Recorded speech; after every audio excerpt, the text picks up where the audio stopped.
So hello, this is our report, Leadership Concept, and it's all about managers and leaders.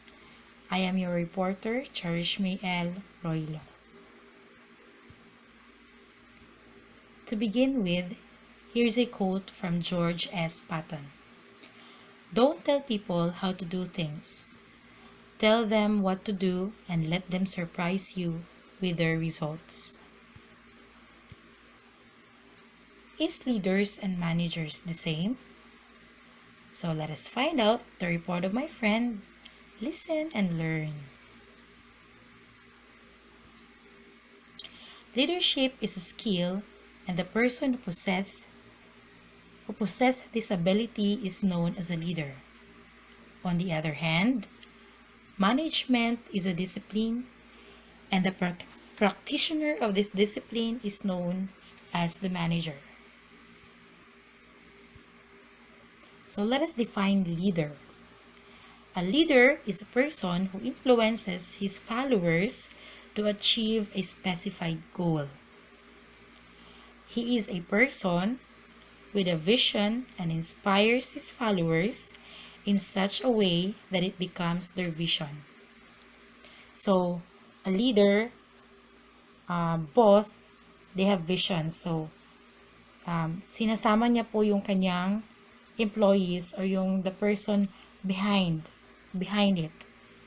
He helps them in making the strategy to achieve the goal and possesses a good foresightedness along with the other qualities like motivating, creating teams, innovation, developing trust among the stakeholders. So, as a leader, so for example, yung principal po sa school. So, yung principal sa school, hindi lang po siya hindi lang po siya nagiging manager sa school, nagiging leader din po siya. Hindi lang siya basta-basta principal. Siya rin po ay nagiging leader dahil ini-inspire niya po yung mga teachers behind at kinukuha niya po yung mga trust with the stakeholders around them. While there are many traits that make up a strong leader, some of the key characteristics are: first, honesty and integrity are crucial to get your people to believe you and buy in the journey you are taking them on. So, honesty. So, meron nga tayong kasabihang, honesty is the best policy. So, I believe if you're an honest leader, the people around you will trust all the responsibility. For example, sa school. So, lahat ng mga gagawin sa school, the responsibilities, itatrust na pinagkakatiwalaan ka po kapag isa kang leader. Vision. Know where you are, where you want to go, and enroll your team in the charting a path for the future. So, if you have vision, don't own it. Let your teachers or let your employees or let the people around you know what's your vision or what's your goal. Para kahit sila, magiging part din sila doon sa yung vision na yon. Magkakaroon din sila ng parang gagawin. Next is inspiration. Inspire your team to be all they can by making sure they understand their role in the bigger picture. So, as a leader, make them inspire. So, gagawa ka ng isang bagay na alam mong aya niyang magtrabaho kasama ka bilang isang leader. Ability to challenge. Do not be afraid to challenge the status quo. Do things differently and have the courage to think outside the box. So, as a leader, whatever circumstances you may gone through, take it as a challenge and have a courage to face it. Not just alone, but to be with the people around you. Communication skills. Keep your team informed of the journey, where you are heading, and share any roadblocks you may encounter along the way. So communication skills. So this is the very most important because in this skill you can develop understanding with each other. So if you say you're angry, say it so that the teachers can understand what you are going through. Dili sila hindi sila maghula-hula kung ano yung nararamdaman mo kasi alam nila dahil sinabi mo na at alam nila at makaka-adjust sila.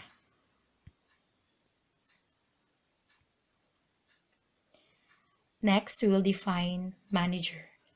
A manager is a person who manages the organization such that he is responsible for planning, organization, direction, coordination, and control. They're the ones who get their work done by the employees through several ways and has the authority to hire or fire the employees. They're the various types of managers present in an organization, such as top-level managers, functional managers, project manager, and general manager. So I believe ang manager po ay siya rin po yung, kumbaga,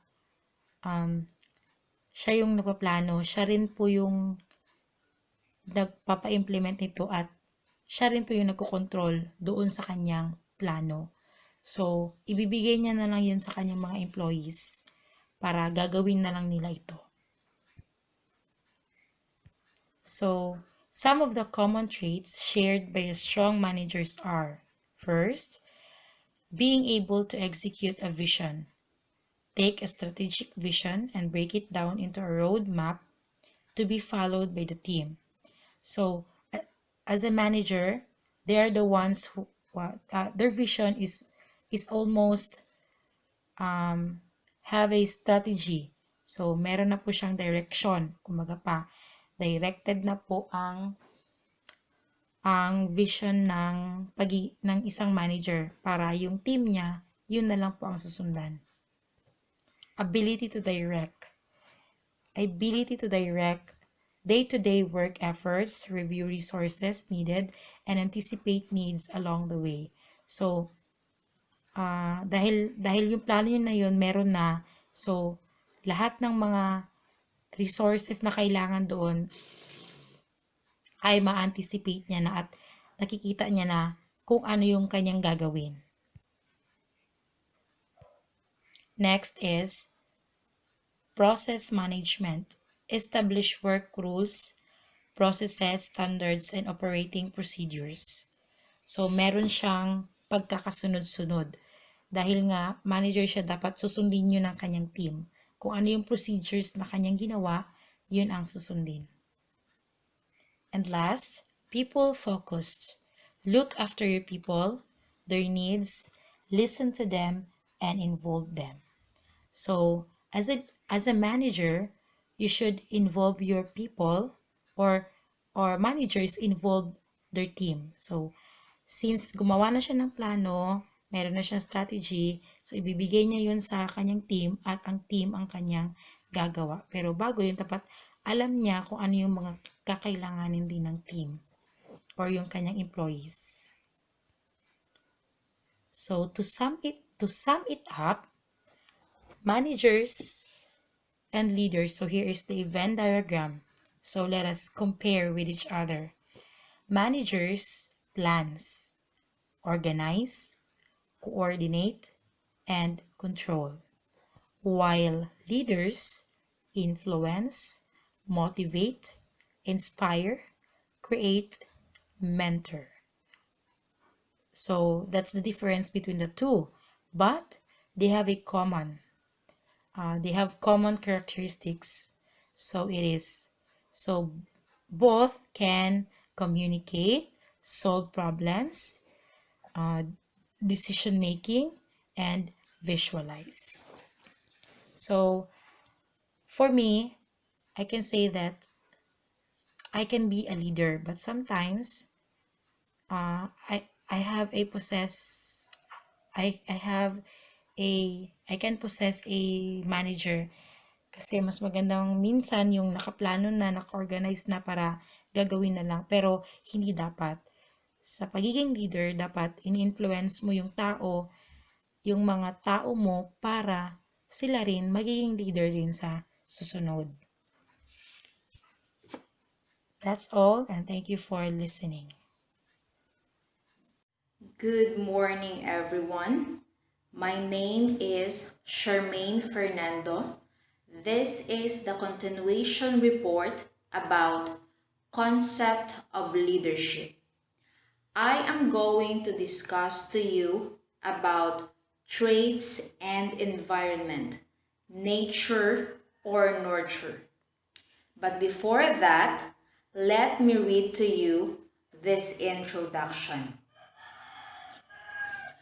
Good leaders are made, not born.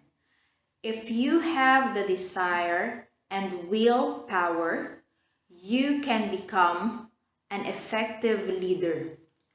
Good leaders develop through a never-ending process of self-study, education, training, and experience. To inspire your people into higher level of teamwork, there are certain things you must be, know, and do. These do not come naturally, but are acquired through continual work and study. The best leaders are continually working and studying to improve their leadership skills. So, what is leadership traits? Leadership traits refer to personal qualities that define effective leaders. When we say qualities, it refers to the characteristic of a leader must have to consider him or her as an effective leader.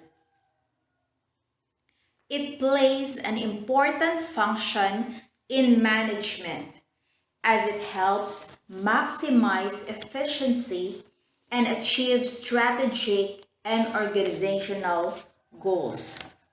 Having these traits, leaders can help motivate others, provide guidance, build morale, improve the working environment, and initiate action towards the fulfillment of the goals and objective of the organization. So these are the list of effective leadership traits. Number 1, effective communicators. Leaders are excellent communicators, able to clearly and concisely explain problems and solutions. Leaders know when to talk and when to listen. In addition, leaders are able to communicate on different levels. 2. Accountable and responsible. Leaders hold themselves accountable and take responsibility for any mistakes. Leaders support and encourage individuality while abiding by organizational structure, rules, and policies that need to be followed. Number 3, leaders must be a long-term thinkers. They are visionaries. This is evidenced by the leadership trait of being able to plan for the future through concrete and quantifiable goals. They understand the need for continuous change and are open to trying new approaches to solve problems or improve processes. 4. Leaders must be self-motivated and are able to keep going and attain goals despite setbacks. In addition, good leaders try their best to exceed, not just meet expectations. Number 5, confident. Virtually all good leaders share the leadership trait of confidence. They are able to make tough decisions and lead with authority. By being confident, leaders are able to reassure and inspire others, establish open communications, and encourage teamwork. They are also people-oriented. Leaders are typically people-oriented and team players. They're able to foster a team culture, involve others in decision-making, and show concern for each team member. By being people-oriented, leaders are able to energize and motivate others by making each individual feel more important and vital to the team's success. They secure the best efforts from each member of the team. Lastly, leaders must be emotionally stable. Leaders exercise good control and regulation over their own behavior and are able to tolerate frustration and stress. Leaders are able to cope with changes in an environment without having an intense emotional reaction. So these 7 traits are very important that a leader must have in order to consider him or her as an effective leader. There are those who view leadership as an innate set of qualities that catapult individuals into position of influence. They hold a belief that leaders are born into the role. Here at John A. Hartford Foundation believes that leadership, while certainly requiring some level of natural talent, can and must be nurtured. But the question is this leadership skills or traits is naturally innate or given to an individual, or it can be nurtured from time to time from his or her environment? Let me emphasize these 2 keywords, the nature and the nurture. First, let's define what is nature.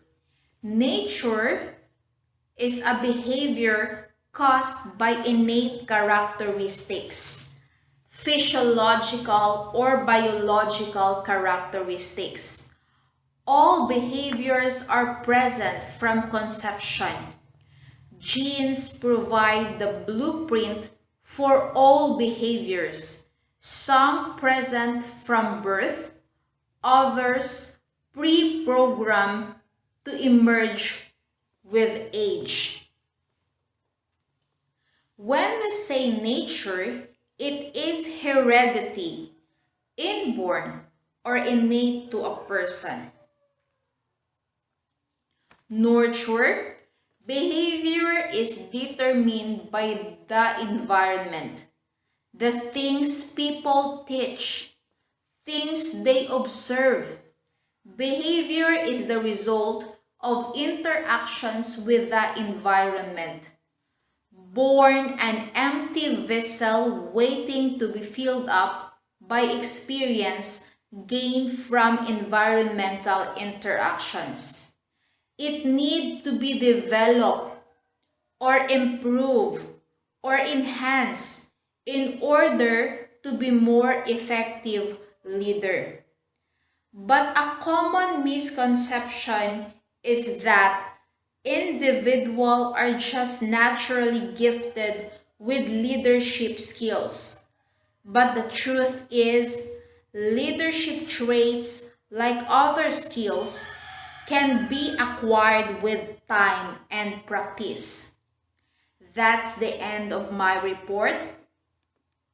Thank you for your listening.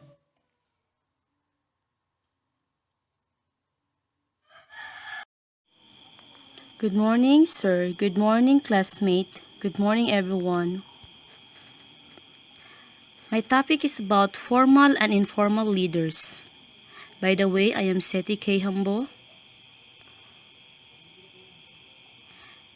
First thing, let's define what it means to be a leader. It's a term that gets bundled about a lot, but it does have an official meaning. A leader is anyone who directs a group. This individual exists in every single group, even groups that are supposed to be cooperative. The best leaders knows how to work with the unique type of group that they are leading. There are two types of leader, the formal leader and the informal leader. What is a formal leader? An individual who is recognized by those outside the group as the official leader of the group. They are the one who is appointed or sanctioned by an organization to the rule of leadership. Formal leaders are given leadership based on their position with the group. They are actually assigned to be leaders as part of their role in the group. Example of formal leaders would be the teacher in a classroom or the manager within a company. The formal leader has a job to organize and direct group members to meet the goals of the organization or team. Formal leaders are often the best leader in a company, but that's not always the case. What is an informal leader? An individual whom members of the group acknowledge as their leader. They are the one who may or may not function as a leader by outside the organization. The ability for an informal leader is to influence or lead others rests on the ability of that person to evoke respect, confidence, and trust in others. And if it is not uncommon for an informal leader to not intentionally try to lead. In contrast to the formal leader, the informal leader is someone who does not have the official authority to direct the group. Despite this, the group chooses to follow the lead of this person. For example, the class clown may be someone that the student in the class take cues from, even though the teacher is the official leader of the classroom. The informal leader may arise because he is charismatic and outgoing so that people want to listen to him, because she is easy to talk to, or because she exhibits certain knowledge and ideas that seem useful to the group. He may specifically choose to take on leadership role, or this may just naturally happen. To this,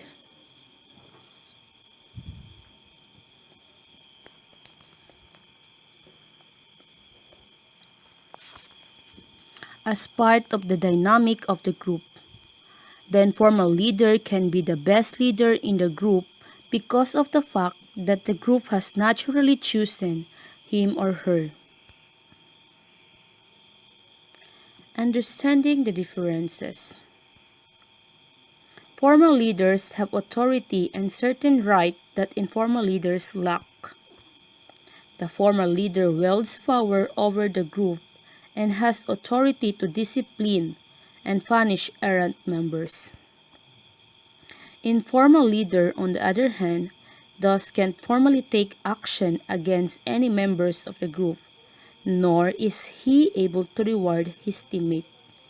The difference between a formal and informal leader goes well beyond just the fact that the formal leader has been given official authority to lead the group.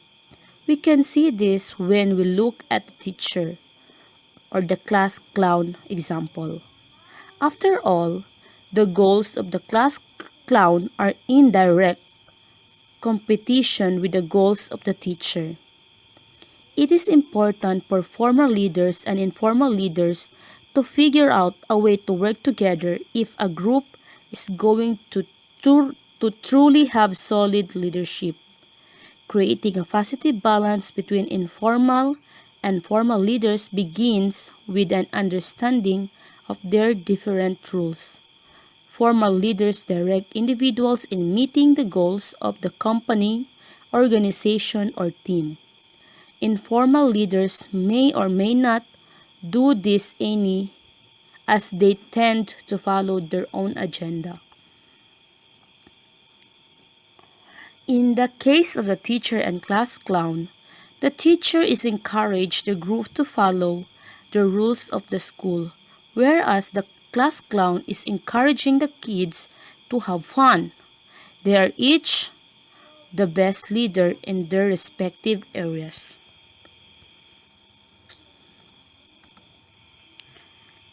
Conflict and cooperation. A group with both formal and informal leaders is likely to see conflicts between the two if they don't share the same vision.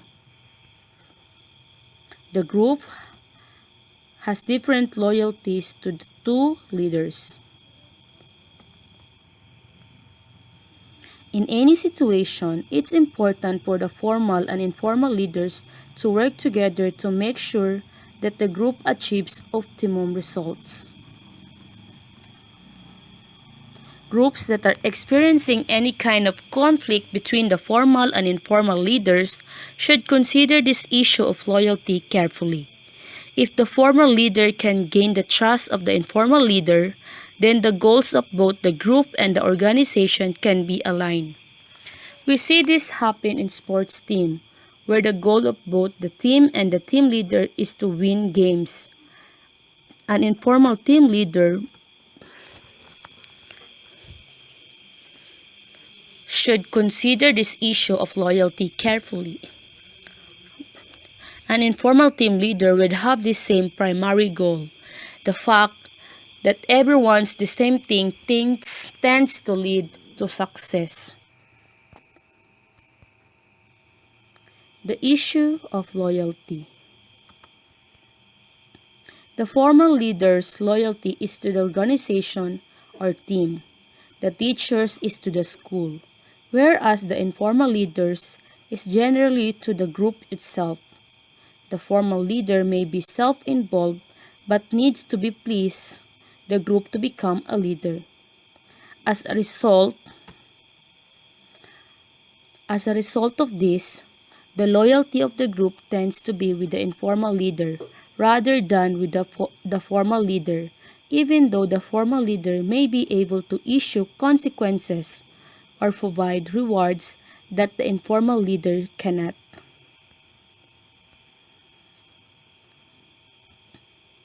What if you don't want to be a leader?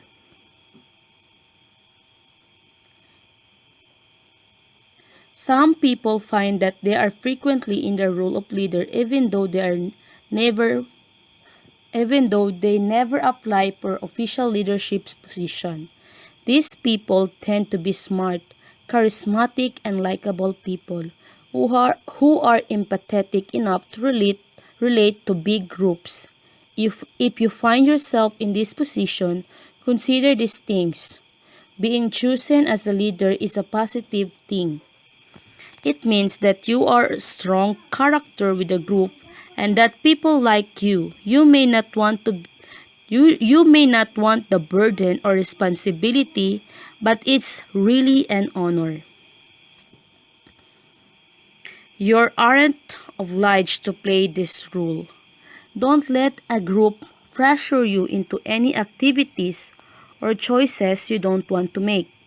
They may see you as the best leader for the group, but that doesn't mean that you have to do anything special in your role as an informal leader.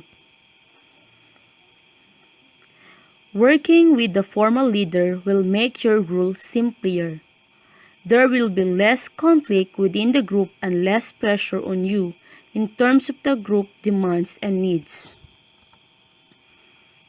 You may want to give paid for your role. Why is that you are not applying for leadership roles if you're constantly being seen as a leader?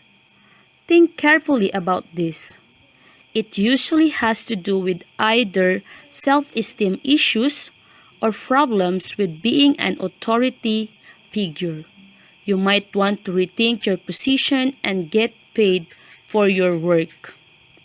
Conversely, if you want to be a leader but never get chosen as one, then start figuring out who the informal leaders are in your groups and figure out how to take cues from that about becoming one yourself. That's all. Thank you. Thank you for listening. The other leadership concepts that we must learn are authority and charisma. Let us discuss them one by one. First, authority is something that is designated by those higher up and a personal quality based on influence and personal relationships. Authority is analogous to the electrical cables that get the power to your office. Those cables are authorized to bring power to your home for you to use as you see fit. In terms of leadership, authority is the glue that holds together the many promises of leadership. A leader must have the authority. It is that confident quality of a person that gains him respect and is being obeyed by people. It has key attributes. It is decisive. It is accomplishment oriented. It is influential. It is courageous. And it inspires. Oftentimes, authority is being misunderstood as power. In a strict sense, it is an ability to force someone to do what you want even if they don't want to because of your might. Power can get things done, as any historical account of warfare will attest. It is necessary for rules of leadership, but it must be used judiciously and not abused.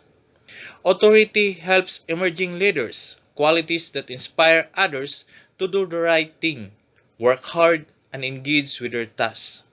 Authority is ultimately a more efficient and effective manifestation of leadership than raw power is.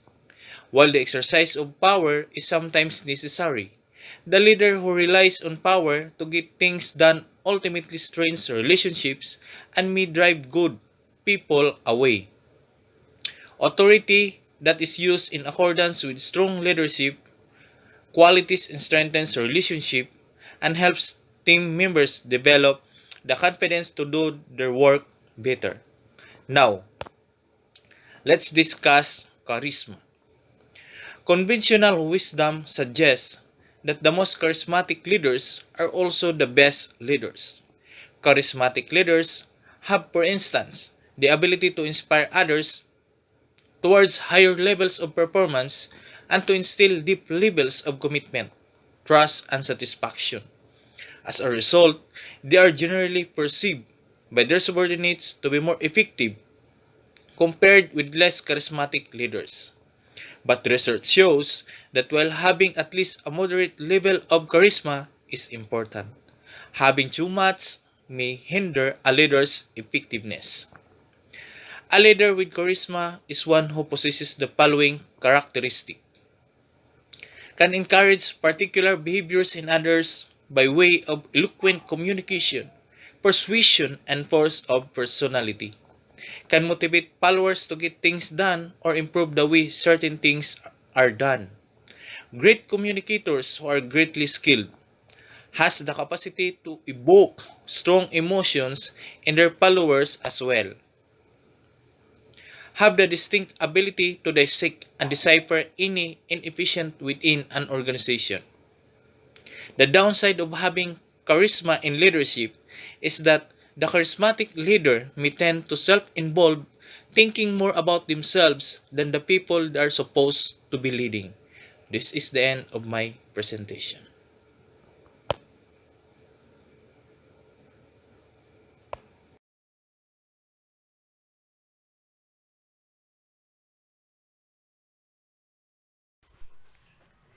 Mechanistic leaders. A mechanistic structure, also known as bureaucratic structure, describes an organizational structure that is based on a formal and centralized network. In mechanistic organizations, authority reflects a well-defined hierarchy where top-level managers make the majority of the decisions.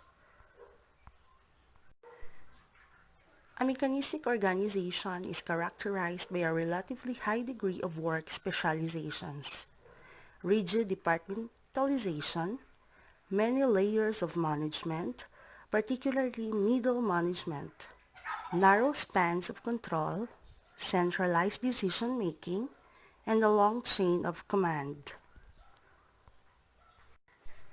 Mechanistic structures are mainly for companies that operate in a stable environment, use a centralized approach of authority, and maintain strong loyalty for management. Examples of organizations using mechanistic structures include colleges and universities. If you think about it, they have long and strict registration procedures, rarely have to adapt or change in order to keep students enrolling, and most students tend to maintain high loyalty or obedience toward their instructors. Have a nice day to each and everyone. I am Daryl Indapon from Malanduag Elementary School, Kabakan, Cotabato. My topic is to discuss and continue the mechanistic and organic leaders. Pinagatian na namin yan, so focus lang ako dito sa organic leaders. A brief throwback. In mechanistic organizations, direction can be deliberately decided and planned. In this organization, lahat ng napag-uusapan talaga or pinaplano lahat yung gagawin. While in organic leadership, direction evolves or emerges through trial and error. So, dinidiscover talaga yung process. Even if kulang sa time or limited lang yung time. That is organic leadership. Organic leadership is the spontaneous action of challenging what someone else is saying and advocating a different idea or direction. Hindi siya katulad ni mechanistic na very formal yung pag-uusap. Here in organic, there are some point that someone will challenge you doon sa sinasabi mo and think about different idea or direction. Normal yan. Halimbawa, nasa school tayo, nagmi-meeting or nagpaplano, meron talaga yung magsasabi na different from your idea. Normal yun. Minsan nga, sabi dito, leadership emerges in the heat of battle. Minsan nagkakainitan pa, pero hindi nag-aaway. Kasi, thought leadership, which is prime example organic leadership because it can merge during a brainstorming session in a totally unplanned. Yan. Kahit na unplanned siya, hindi katulad sa mechanistic na well-planned and decided. Dito naman is trial and error talaga siya. Which kailangan agad biglaan yung pag-usap even if unplanned or unexpected way, nagagawa natin ng paraan yan. Kaya minsan nagkakaroon ng mainit na pag-uusap minsan. Normal yan. There are two models of organizational design. First is yung na-discuss na kanina, the mechanistic model. Kung mapapansin niyo dyan sa mechanistic model, very formal siya. Kung ibabase natin siya sa flow ng ating organization, parang dito yung supervisor, then yung instruction going to the principals, then last tayo dito sa baba, the teachers. Very formal yung nagiging flow ng kanilang negotiation. While in organic leadership, if you can see there, ayan, ito yan, may iba't ibang nangyayari during their meeting. Diyan, dito sa una, iba-iba yung ginagawa. But, even if informal siya, nagkakaroon pa rin sila ng communication, cross communication. So, it is also a style of planning. Pero, informal lang siya compare sa mechanistic model. But, effective din naman yung organic model. Usually, ginagamit natin yan. Mechanistic is best when stable. Tulad ng sinabi ko kanina, very traditional siya yung kung paano natin nakikita yung mga halimbawa sa Senate. Diyan, medyo traditional, very formal with rules. Vertical communication, ginagamit nila dyan. And structured decision making. Iba naman sa organic kasi least rigid organization. Parang yan talaga yung kadalasan nangyayari sa atin. Fewer rules, all kinds of communication are allowed. Yan, pabalabag magsalita, sagot dito, sagot dyan, no? But in this organization, halos lahat is nakakapag-participate in decision making. That is the advantage. Meron din siyang advantage even hindi siya ganun ka-formal like the mechanistic. Leadership as evolution. All groups contain opposing forces.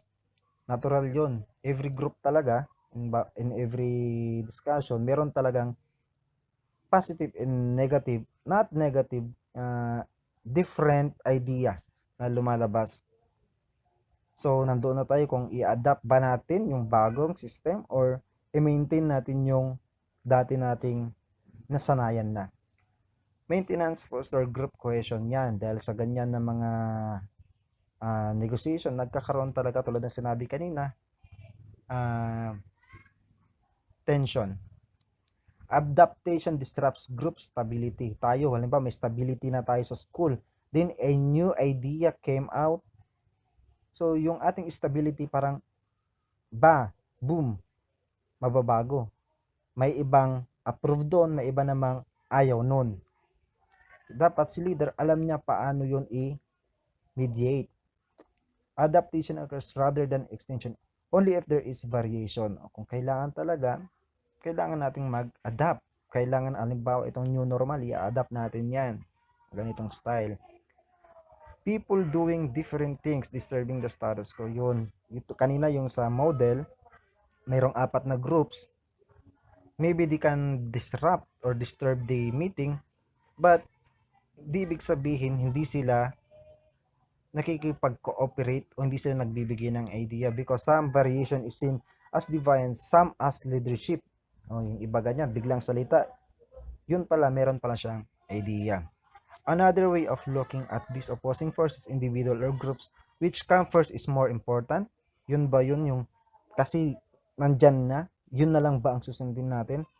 But the two are always in dynamic tension, yung ganyan nga. Yun ang palaging nagiging tension kapag mayroon tayong gustong i-adapt na bagong idea, mayroon naman yung ayaw. So, parang nagkakaroon ng gap.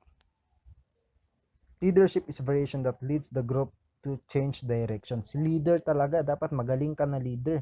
Ma-analyze mong mabuti kung kailangan ba nating baguhin yung style natin or i-maintain natin yung nakasanayan natin. So, kailangan ni leader dyan yung total experience and ability to lead a group. Intense competition between groups and constant variation creates successful groups. Ayun, yun yung parang advantage ng organic leadership. Doon meron yung two different sides of ideas, kahit na ganun pa man, still we can create a successful groups. When competition is fierce, evolution speeds up. O, di ba? Tayo yan, yung kapag lalo tayong nape-pressure, lalo tayong nakakagawa ng mabilis or nakaka-decide tayo ng mas mabilis. Management, cost maintenance, and managers get things done efficiently and coordinate the efforts of others. Change is avoided in the interest of efficiency. Yun. Kapag ikaw ay leader, dapat nakikita mo muna yung future. Advance yung isip mo kung dapat bang i-adapt or hindi yung isang bagong idea. Leadership is a force for change. Yun, si leader talaga yan. Siya talaga yung source of change. Dapat knowledgeable talaga si leader, ano? Leaders are divine, so new ideas increase a group chance of success. O leader ka, so dapat mas better na you accept more challenges and adapt more new ideas kasi mas maganda yung magiging result nyon. Success, oh. The person formally in charge of group may not be the only source of variation. Groups that allow only one leader could reduce the amount of variation. Kaya yan, mas maganda may isa lang tayong leader. Though, kailangan natin magbigay ng ideas kay leader, pero dapat support din natin si leader sa kanyang decision making. That is a leadership is as evolution. May aso. But there are problems to may encounter din natin. Lalo na kapag ikaw si leader. Two factors motivate those who want to lead. O yung mga gustong mag-leader-lideran. Kaya nagkakaroon ng problema. The drive to differentiate or individuate yourself by doing something different or unique. This is the real basis of leadership. Yan. Dapat kasi hindi ka naka-stay lang sa iyong kinatatayuan. You need to increase your development growth, no? As an individual, lalo kung leader ka. The desire for power over others. O yun, yung even mahina naman yung isa, gustong mag-leader-lideran. Yun, kahit nonsense yung sinasabi. Those in power suppress variation in order to retain their hold on power. Merong leader din naman na ginagamit yung kanyang superiority to lead even if yung members hindi na satisfied doon sa takbo ng kanilang work. They may not do consciously in modern organization, but employees abdicate their own leadership responsibility by deferring to those in charge. Merong ganyan. O yung sinasabi ko na ayaw sumunod, no? Gusto niya pa rin, yung plano niya, yun ang gusto niyang gawin. Some have strong drive to acquire power. Others have an equally strong need to be protected by someone powerful. O yan yung palakasan. Porket kaibigan siya ni ganito, gusto niya siya yung sinusunod. Minsan nga may ganyan, nilalampasan pa yung school head kasi mas malapit yung isa sa supervisor, ganyan. Nangyayari yan. This collision between leaders and followers create expectation of leaders that often cannot be met and conflicts. Fast-changing environments. Dahil ganyan ng mga conflicts na yan, medyo magiging gradual o mabagal yung progress ng ating ginagawa. This is why traditional leadership can be counterproductive today. O yung traditional leadership daw, siguro yung mechanistic leadership, counterproductive today. Pero kahit ganun pa man, itong organic style of leadership, this is okay naman. Usually, ito talaga yung nangyayari sa atin sa field. So, what to do about it? Okay, as a leader, anong dapat mong gawin? It is not enough for those in charge to foster leadership throughout the organization. O hindi sapat lang yung kwan ng leader para pangunahan ang isang organization. Dapat talaga teamwork, may knowledge ka, you have the ability, Complete package dapat ang isang leader. All employees also need to take more responsibility to demonstrate leadership and be less reliant on formally appointed leaders. O as member tayo, mga members tayo, dapat responsable rin tayo sa ating decision making at sinusunod pa rin dapat natin yung ating leaders.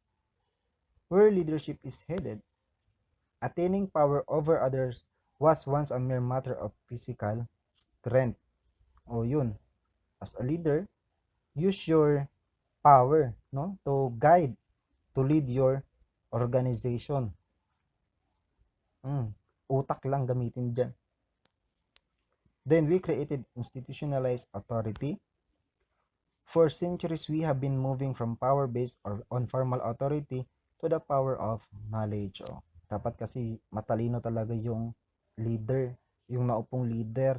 Kahit saan pa yung na leader, dapat magaling, knowledgeable, hindi lang sa salita. The ability to innovate or create or apply new knowledge is not the monopoly of people at the top of organization. It occurs at all levels and especially at the front line.